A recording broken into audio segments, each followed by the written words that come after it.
आप क्या सोचते हैं, स्वर्ग कौन जाएगा? परमेश्वर पिता की महिमा हो आप सभी को। क्रिस्ट यीशु में मेरे जय मसीह शालोम, नमस्कार। परमेश्वर आप सभी को आशीष दे।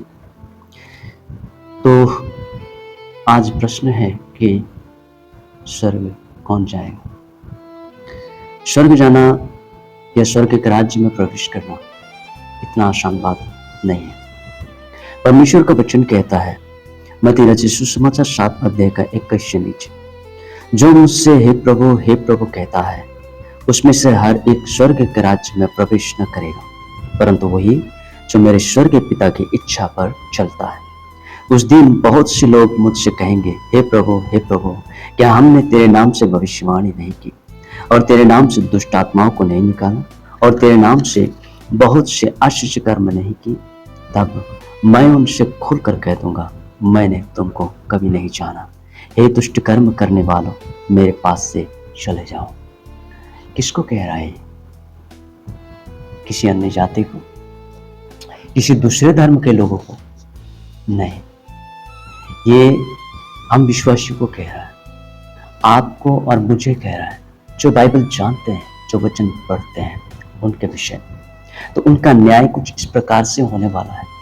प्रियो, यदि हम खुद को क्रिश्चियन कहते हैं, यदि हम खुद को चेला कहते हैं, ख्रिस्ट का चेला कहते हैं, यीशु का चेला कहते हैं, तो हमें यीशु जैसा होकर चलना भी चाहिए। आसान तो नहीं है, पर नामुमकिन भी नहीं है। सो न्याय के दिन हम में से कोई भी नहीं बच पाएगा। विशेषकर अगुवाओं को तो और भी ज्यादा न्याय का सामना करना पड़ेगा, क्योंकि उनको अपने कामों का लेखा देना होगा। परमेश्वर का वचन 2 तिमोथी उसके 3 अध्याय और उसके 16 पद में कहता है, संपूर्ण पवित्र शास्त्र परमेश्वर की प्रेरणा से रचा गया है और उपदेश देने और समझाने और सुधारने और धर्म की शिक्षा देने के लिए लाभदायक। संपूर्ण पवित्र शास्त्र का मतलब है बाइबल में 66 पुस्तकें हैं, उनके विषय बताए जा रहे हैं। उन संपूर्ण पवित्र शास्त्र, यहाँ पर धर्मशास्त्र नहीं बताया गया, पवित्र शास्त्र जो परमेश्वर की ओर से आया हुआ वचन, वह धर्म की शिक्षा देने के लिए, उपदेश देने के लिए, समझाने के लिए और जीवन के सुधार के लिए लाभदायक है। आगे हम देखते हैं 4:2 में कि तू वचन का प्रचार कर, समय और असमय तैयार रह, सब प्रकार की सहनशीलता और शिक्षा के साथ उलाहना दे और डांट और समझा। ये एक अगुवा का काम। एक अगुवा को नम्र, दीन, विश्वास योग्य और परमेश्वर के वचन का जानने वाला और उसे पालन करने वाला होना चाहिए। यदि ऐसा न हुआ तो परमेश्वर उसका न्याय बहुत ही कड़ा रीति से करेगा। हम अगुवाओं को परमेश्वर के सामने ईमानदार होने की जरूरत है। हम अगुआ जब सेवकाई में आगे बढ़ते हैं तो अपनी छाती ठोकते हैं, कहते हैं ये भी मेरे सेवकाई है, ये भी मेरी सेवकाई है, ये भी मेरी मंडली है, ये भी मेरी मंडली है, मैंने इतना आत्मा बचाया, मैंने उतना किया। देखिए, हम केवल सेवक हैं और कुछ भी नहीं। हम केवल प्रभु की सेवा कर सकते हैं। फल प्रभु का है, उद्धार प्रभु ने दिया है और जीवन प्रभु ने खुद अपना बलिदान किया है। हम क्या है? हम केवल उसके कारिंदा हैं, हम उसकी सेवा कर रहे हैं। बाइबल कहता है उसकी सेवा करने वाले उसके सेवक हैं।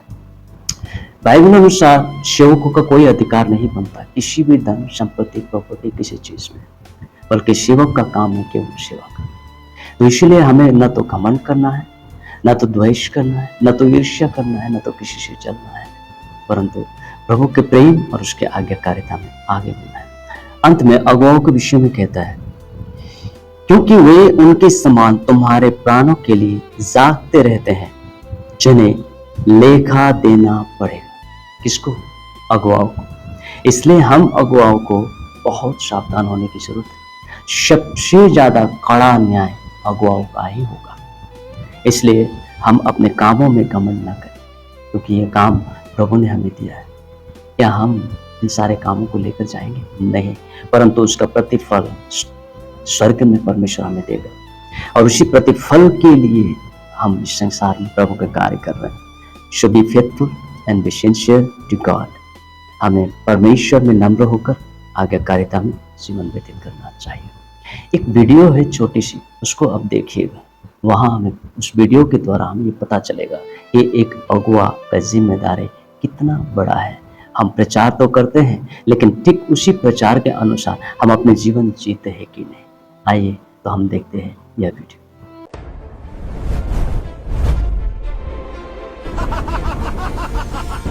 रुको, तुम अंदर प्रवेश नहीं कर सकते।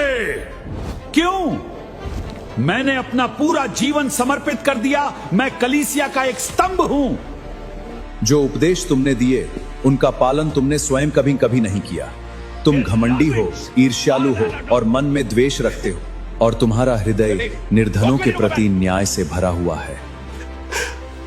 तुम्हारा नाम जीवन की पुस्तक में नहीं है। यद्यपि तुमने केवल 2 छोटे सिक्के अर्पित किए, वो तुम्हारा सब कुछ था। तुमने बहुत कष्ट और अपमान सहा, फिर भी अपनी आस्था नहीं खोई। कृपया अंदर आओ, परमेश्वर ने तुम्हारे लिए अनंत महिमा तैयार की है।